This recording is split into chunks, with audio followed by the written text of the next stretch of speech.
Jørgen Koch from Nordic Energy Research. You've also joined us today to just tell us a bit more about the energy part of these Prime Minister's initiatives that Dagfinn told us about. And maybe this is also a way to take the leap ahead and move forward.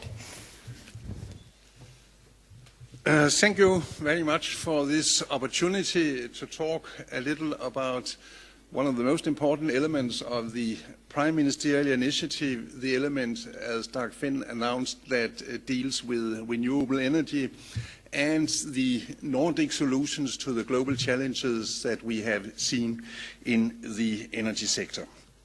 So let me briefly spend 5 minutes of your time, it will not be more than that, by briefly highlighting a few examples from the energy field where it is obviously true and generally acknowledged that we have developed Nordic solutions to global challenges, for instance, the global challenge on climate change. So the first example I will mention is referring to the report Dagfinn also referred to, namely the Scaling Up CITRA report, global scaling up of green Nordic solutions. And that report highlights, if I have understood it correctly, that the most powerful example of green growth in the north, in the Nordic countries, is the power and heating sector. As far as I can see, this sector has contributed the same to decarbonization of the Nordic societies as all the other efforts put together.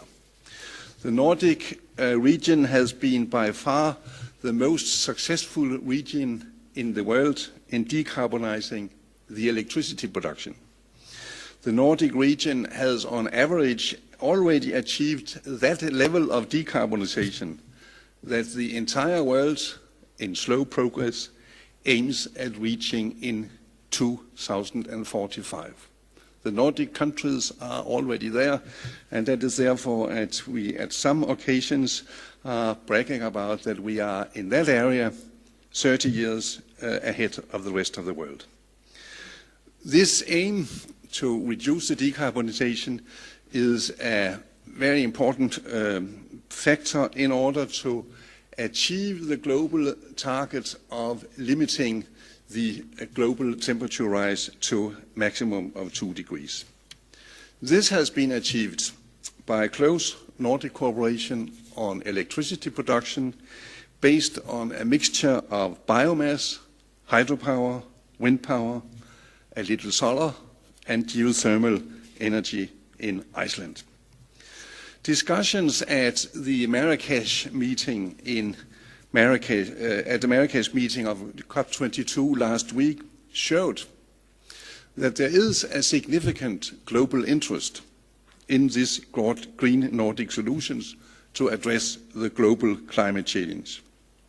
Many regions in the world have the same mix of basic green energy resources, but hardly any regions have been able to establish the necessary regional, let alone cross-border cooperation, which is necessary in order to fully exploit this mixture of different energy sources. This is, for instance, the case for East Africa, the East African countries, just one example, characterized by strong economic growth and strongly increasing demand for energy. In this part of the world, you have the same mixture of energy sources. You have a lot of biomass, you have a lot of hydropower, you have a lot of wind, you have geothermal, and you have a lot of solar.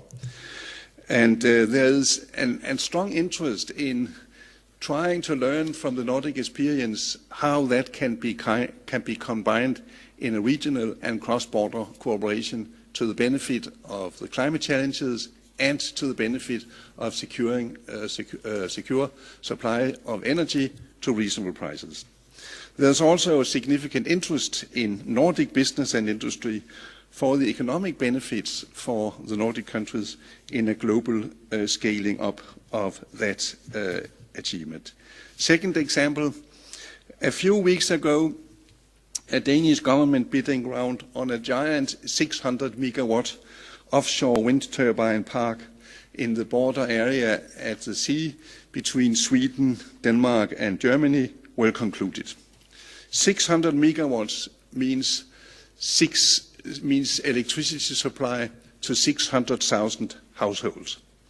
The winning bidding prize, given by the Swedish energy giant Vattenfall, which is getting more and more green, by the way, was a record-breaking low price of 5 euro cents per kilowatt hour.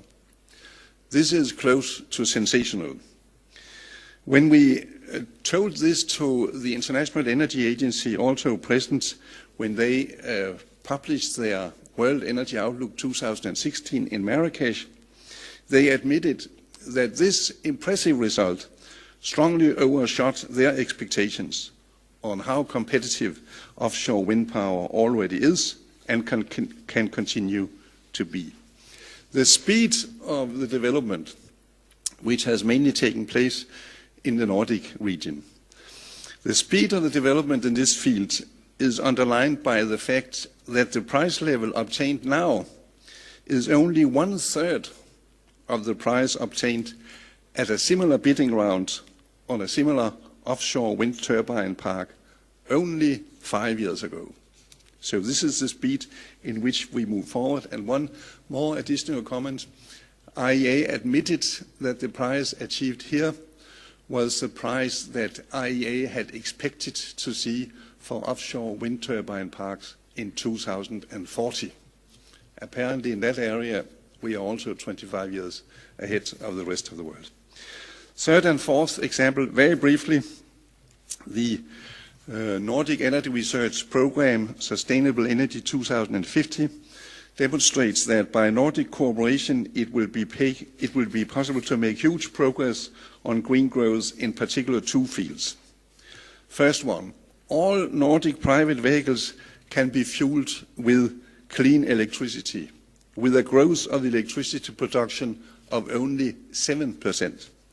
And that growth can in the Nordic region be provided by the huge untapped potential of, for instance, wind power, including offshore wind power in the Nordic countries. And the final example, the production of biomass from Nordic forestry can be doubled by a limited number of relatively simple changes of the management of Nordic forestry without any conflicts with sustainability criteria.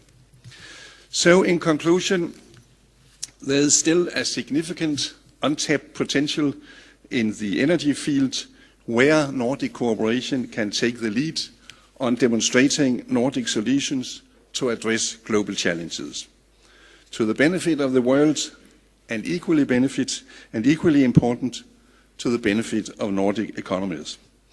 In Nordic energy research, we are pursuing the possibilities of realizing these potentials through our work on Sustainable Energy System 2050, our joint Nordic Green Growth Research and Innovation Program, and our 3 flagship energy research projects with focus on green electricity and heat, transportation, and biocarbon capture and storage. We look forward to present more progress from these sources and from our part of the Prime Minister's initiative in the next Nordregio Forum planned for 2017 in Oslo. The most of the examples I have referred to are represented in this publication, Nordic Energy Technology Perspectives 2016, produced in cooperation with International Energy Agency in Paris, and I will leave 10 copies of this behind me, so feel free to take it. Thank you very much for your attention. Thank you very much, Hans-Jørgen. This is again just showing that there is a lot happening already and even more to come. And yes, one day we might ban fossil all over in the Nordics and we'll be ahead of everyone else.